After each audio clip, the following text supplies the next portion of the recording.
तो यहाँ पर आज का पहला क्वेश्चन है, संपत्ति के अधिकार को मौलिक अधिकारों की सूची से किस संशोधन द्वारा हटाया गया। देखिए जितने भी क्वेश्चन मैं आपके लिए लेकर आया हूँ, अगर आपको उनमें से किसी का भी आंसर पता है तो आप हमें कमेंट बॉक्स में बता सकते हैं। तो इसका राइट आंसर ऑप्शन ए हो जाएगा 44वें संविधान संशोधन के द्वारा। देखिए मैं आपको बता दूं, संपत्ति का अधिकार पहले ये मौलिक अधिकार था, इसे अनुच्छेद 31 में रखा गया था, लेकिन 44वें संविधान संशोधन के द्वारा संपत्ति के अधिकार को 1978 में इसे कानूनी अधिकार बना दिया गया। अब इसे अनुच्छेद 300 के कै में रखा गया है। तो आपको ये अनुच्छेद भी याद रखना है। और संविधान संशोधन कौन सा था? 44वां संविधान संशोधन 1978 में किया गया था। तो आपको ये सभी बातें याद रखनी है। नेक्स्ट क्वेश्चन देखते हैं। डॉक्टर भीमराव अंबेडकर जी ने किस मौलिक अधिकार को संविधान के हृदय तथा आत्मा की संज्ञा दी? देखिए वेरी इंपॉर्टेंट क्वेश्चन है, ये भी कई बार एग्जाम में पूछा जाता है। तो इसका राइट आंसर ऑप्शन सी हो जाएगा, संवैधानिक संरक्षण का अधिकार, यानी कि अनुच्छेद 32 को डॉक्टर भीमराव अंबेडकर जी ने इसे संविधान के हृदय तथा आत्मा की संज्ञा दी थी। चलिए नेक्स्ट क्वेश्चन देखते हैं। निम्नलिखित में से संविधान सभा की संघ संविधान समिति का अध्यक्ष कौन था? राइट आंसर ऑप्शन बी हो जाएगा, पंडित जवाहरलाल नेहरू। ये संविधान सभा की संघ संविधान समिति के अध्यक्ष थे, आपको याद रखना है। और देखिए प्रारूप समिति के अध्यक्ष भी पूछे जाते हैं कौन थे, तो आपको याद रखना है प्रारूप समिति के अध्यक्ष डॉक्टर भीमराव अंबेडकर जी थे। नेक्स्ट क्वेश्चन देखते हैं।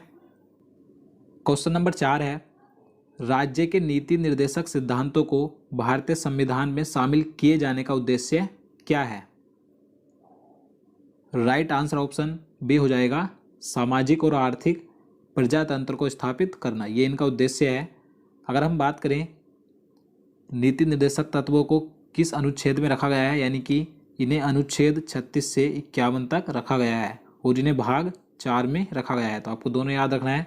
और अगर हम बात करें कि नीति निर्देशक तत्व किस देश के संविधान से लिए गए हैं, तो आपको याद रखना है ये आयरलैंड से लिए गए हैं। चलिए नेक्स्ट क्वेश्चन देखते हैं। उच्चतम न्यायालय के न्यायाधीशों के वेतन और भत्ते दिए जाते हैं। देखिए इस क्वेश्चन में बताना है कि उच्चतम न्यायालय के यानी सुप्रीम कोर्ट के न्यायाधीशों के वेतन और भत्ते किस निधि से दिए जाते हैं? तो इसका राइट आंसर ऑप्शन सी हो जाएगा, भारत की समेकित निधि से, यानी कि भारत की संचित निधि से दिए जाते हैं, आपको याद रखना है। नेक्स्ट क्वेश्चन देखते हैं। संविधान द्वारा प्रदत्त मौलिक अधिकारों में संशोधन करने का अधिकार किसके पास है? देखिए काफ़ी आसान क्वेश्चन है ये। तो इसका राइट आंसर ऑप्शन ए हो जाएगा, संसद के पास है। देखिए आपको याद रखना है इस समय पर जो भारतीय संविधान में मौलिक अधिकारों की संख्या कितनी है? 6 है। लेकिन जो शुरुआत में मौलिक अधिकारों की संख्या थी संविधान में कितनी थी? 7 थी। जो संपत्ति का अधिकार था, मौलिक अधिकार था, पहले उसे हटा दिया गया था। उसके बाद मौलिक अधिकारों की संख्या 6 रह गई थी। ये मैं आपको पहले बता चुका हूँ। तो आपको याद रखना है इनमें संशोधन करने का अधिकार किसके पास है? संसद के पास है। तो चलिए नेक्स्ट क्वेश्चन देखते हैं। क्वेश्चन नंबर 7 है, संविधान सभा में किसने यह मत व्यक्त किया था कि राज्य के नीति निर्देशक सिद्धांत एक ऐसे चेक की भांति हैं जिसे बैंक की सुविधा पर भुनाया जा सकता है? तो ये ऐसा किसने कहा था? तो के.टी. साहा ने कहा था। तो इसका राइट आंसर ऑप्शन डी हो जाएगा, के.टी. साहा, आपको याद रखना है। चलिए अगला क्वेश्चन देखते हैं। भारतीय संविधान में मूल कर्तव्यों की वर्तमान में संख्या कितनी है? राइट आंसर ऑप्शन बी हो जाएगा, 11। आपको याद रखना है इस समय जो वर्तमान में मूल कर्तव्यों की संख्या है 11 है। देखिए यहाँ से कई क्वेश्चन अलग अलग प्रकार के पूछे जाते हैं, तो मैं आपको सभी पॉइंट बता देता हूँ। देखिए आपको याद रखना है मूल कर्तव्यों को भाग 4 के कै में रखा गया है, और अनुच्छेद की बात करें तो अनुच्छेद 51 के कै में इन्हें रखा गया है। तो आपको दोनों याद रखने हैं। और मैं आपको बता दूँ, देखिए इन्हें 42वें संविधान संशोधन के द्वारा 1976 में जोड़ा गया था। उस समय पर इनकी संख्या 10 थी, लेकिन बाद में 86वें संविधान संशोधन के द्वारा 2002 में इनमें एक मूल कर्तव्य और जोड़ा गया जो कि बच्चों की शिक्षा से संबंधित था। तो आपको याद रखना है जो 11वां मूल कर्तव्य जोड़ा गया था 86वें संविधान संशोधन के द्वारा 2002 में जोड़ा गया था। तो आपको ये सभी बातें याद रखनी है। चलिए नेक्स्ट क्वेश्चन देखते हैं। राष्ट्रपति पद के लिए चुनाव किसके द्वारा कराया जाता है? देखिए काफ़ी आसान क्वेश्चन है ये। तो इसका राइट आंसर ऑप्शन ए हो जाएगा, भारत के निर्वाचन आयोग द्वारा। देखिए भारतीय संविधान में राष्ट्रपति पद का प्रावधान अनुच्छेद 52 में किया गया है।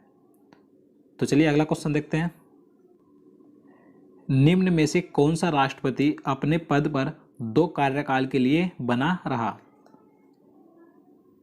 तो इसका सही आंसर ऑप्शन सी हो जाएगा, डॉक्टर राजेंद्र प्रसाद। देखिए लगातार 2 बार राष्ट्रपति बने थे, तो आपको याद रखना है।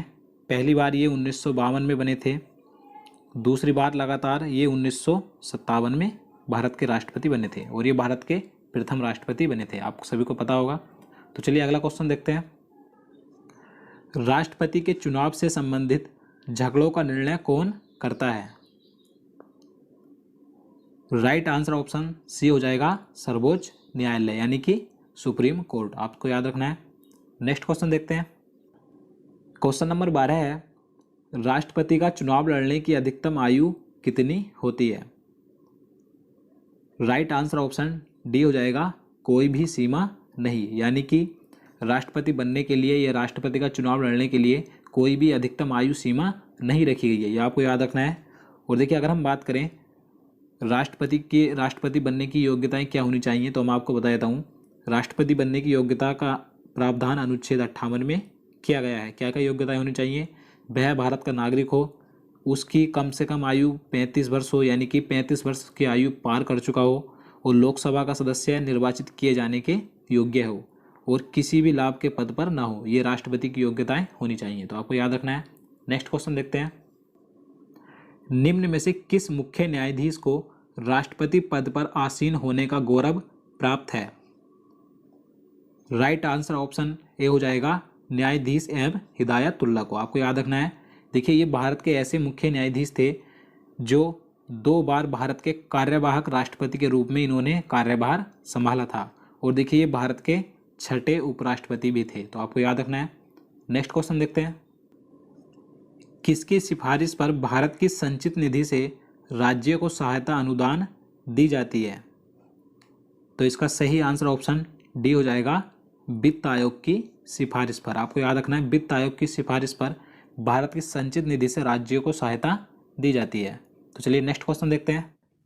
क्वेश्चन नंबर 15 है, निम्नलिखित में से किसने 2 बार कार्यकारी प्रधानमंत्री के रूप में पदभार ग्रहण किया था? तो इसका सही आंसर ऑप्शन ए हो जाएगा, गुलजारी लाल नंदन है, आपको याद रखना है। देखिए भारत के प्रथम प्रधानमंत्री जवाहरलाल नेहरू जी की मृत्यु के बाद इन्होंने पहली बार कार्यकारी यानी कार्यवाहक के रूप में प्रधानमंत्री पद ग्रहण किया था, और इन्होंने दूसरी बार भारत के दूसरे प्रधानमंत्री लाल बहादुर शास्त्री जी की मृत्यु के बाद इन्होंने कार्यवाहक के रूप में प्रधानमंत्री इन्हें बनाया गया था। तो इन्होंने 2 बार कार्यकारी प्रधानमंत्री के रूप में पद ग्रहण किया था गुलजारी लाल नंदा ने, तो आपको याद रखना है। चलिए नेक्स्ट क्वेश्चन देखते हैं। नीति आयोग का अध्यक्ष कौन होता है? देखिए वेरी इंपॉर्टेंट क्वेश्चन है ये, तो इसका सही आंसर ऑप्शन बी हो जाएगा, प्रधानमंत्री, आपको याद रखना है। और देखिए नीति आयोग की स्थापना 1 जनवरी 2015 को की गई थी, और इसे पहले यानी कि 1 जनवरी 2015 से पहले इसे योजना आयोग के नाम से जाना जाता था, तो आपको याद रखना है। और इसके प्रथम नीति आयोग के अध्यक्ष कौन थे? नरेंद्र मोदी जी थे, और इसका मुख्यालय कहाँ पर स्थित है? नई दिल्ली में स्थित है, तो आपको ये सभी याद रखना है। चलिए नेक्स्ट क्वेश्चन देखते हैं। भारत के केंद्रीय मंत्रिपरिषद की बैठक की अध्यक्षता कौन करता है? राइट आंसर ऑप्शन ए हो जाएगा, प्रधानमंत्री, आपको याद रखना है। चलिए अगला क्वेश्चन देखते हैं। क्वेश्चन नंबर 18 है, स्वतंत्र भारत के प्रथम रक्षा मंत्री कौन थे? राइट आंसर ऑप्शन बी हो जाएगा, सरदार बलदेव सिंह, ये स्वतंत्र भारत के प्रथम रक्षा मंत्री थे, आपको याद रखना है। अगर हम बात करें कि भारत के प्रथम महिला रक्षा मंत्री कौन थी, तो इस समय पर भी है कौन है? निर्मला सीतारमण है, तो ये भी आपको याद रखना है। चलिए नेक्स्ट क्वेश्चन देखते हैं। स्वतंत्र भारत के प्रथम वित्त मंत्री कौन थे? देखिए ये क्वेश्चन मैं आपको पहले भी करवा चुका हूँ, जो मैंने वीडियो बनाया था बजट 2019 का, उसमें मैंने ये क्वेश्चन आपको कराया था। तो इस क्वेश्चन का राइट आंसर आपको स्वयं कमेंट बॉक्स में बताना है। चलिए नेक्स्ट क्वेश्चन देखते हैं। भारत के प्रथम लोकसभा अध्यक्ष कौन थे? राइट आंसर ऑप्शन ए हो जाएगा, जीबी मावलंकर, आपको याद रखना है। ये भारत के प्रथम लोकसभा अध्यक्ष थे। इनका पूरा नाम गणेश वासुदेव मावलंकर है। और अगर हम बात करें कि भारत की प्रथम महिला लोकसभा अध्यक्ष कौन थी, तो मीरा कुमारी थी। तो ये भी आपको याद रखना है। भारतीय संविधान में मौलिक कर्तव्यों का उल्लेख किस अनुच्छेद में है? इसका राइट आंसर ऑप्शन सी हो जाएगा 51 के ए में। भारतीय संविधान में मौलिक कर्तव्यों का उल्लेख अनुच्छेद 51 के ए में किया गया है। और मैं आपको पहले बता चुका हूँ, इन्हें भाग 4 के ए में रखा गया है, तो आपको ये भी ध्यान रखना है। और देखिए इनकी जो संख्या है वर्तमान में 11 है, तो ये सभी मैं आपको बता चुका हूँ पहले भी, तो आप इसे ध्यान रखिएगा। तो चलिए नेक्स्ट क्वेश्चन देखते हैं। भारतीय संविधान में मूल कर्तव्यों को कब जोड़ा गया था? सही आंसर ऑप्शन डी 1976 में। देखिए मूल कर्तव्यों को सरदार स्वर्ण सिंह समिति की सिफारिश पर 42वें संविधान संशोधन के द्वारा 1976 में जोड़ा गया था, तो आप इसे ध्यान रखिएगा। तो चलिए नेक्स्ट क्वेश्चन देखते हैं। भारतीय नागरिकों के मूल अधिकारों को कब निलंबित किया जा सकता है? सही आंसर ऑप्शन ए राष्ट्रीय आपातकाल के दौरान। देखिए मूल अधिकारों का निलंबन राष्ट्रपति द्वारा राष्ट्रीय आपातकाल के अनुसार किया जा सकता है। और देखिए जो राष्ट्रीय आपातकाल लगता है अनुच्छेद 352 के अनुसार लगाया जाता है, तो आपको ध्यान रखना है। तो चलिए अगला क्वेश्चन देखते हैं। क्वेश्चन नंबर 24 है, भारत के राष्ट्रपति को उनके पद से कौन हटा सकता है? सही आंसर ऑप्शन डी संसद। देखिए अनुच्छेद 61 के अनुसार भारत के राष्ट्रपति को उनके पद से संसद के द्वारा महाभियोग प्रक्रिया द्वारा हटाया जा सकता है, तो आपको ध्यान रखना है। तो चलिए अगला क्वेश्चन देखते हैं। भारत के राष्ट्रपति पर महाभियोग की प्रक्रिया किस देश से ली गई है? सही आंसर ऑप्शन ए अमेरिका, आपको ध्यान रखना है। और देखिए इसके बारे में मैं आपको बता दूं कि भारत के राष्ट्रपति पर महाभियोग की प्रक्रिया कब प्रारंभ की जाती है। देखिए जब भारत का राष्ट्रपति संविधान का उल्लंघन करता है, तो उस समय संसद द्वारा राष्ट्रपति पर महाभियोग की प्रक्रिया प्रारंभ की जाती है, तो आपको ध्यान रखना है। तो दोस्तों आज के लिए इतना ही। उम्मीद करता हूँ आपको वीडियो पसंद आया होगा। अगर आपको वीडियो अच्छा लगा हो तो वीडियो को लाइक करना। और देखिए अगर आप किसी भी एग्जाम की तैयारी कर रहे हैं तो हमारे पहले के सभी वीडियो देखिएगा, वे भी मोस्ट इंपॉर्टेंट वीडियो हैं, तो आपको उन वीडियो को देखने के बाद काफ़ी फ़ायदा मिलेगा। तो चलिए मिलते हैं नेक्स्ट वीडियो में, तब तक के लिए नमस्कार।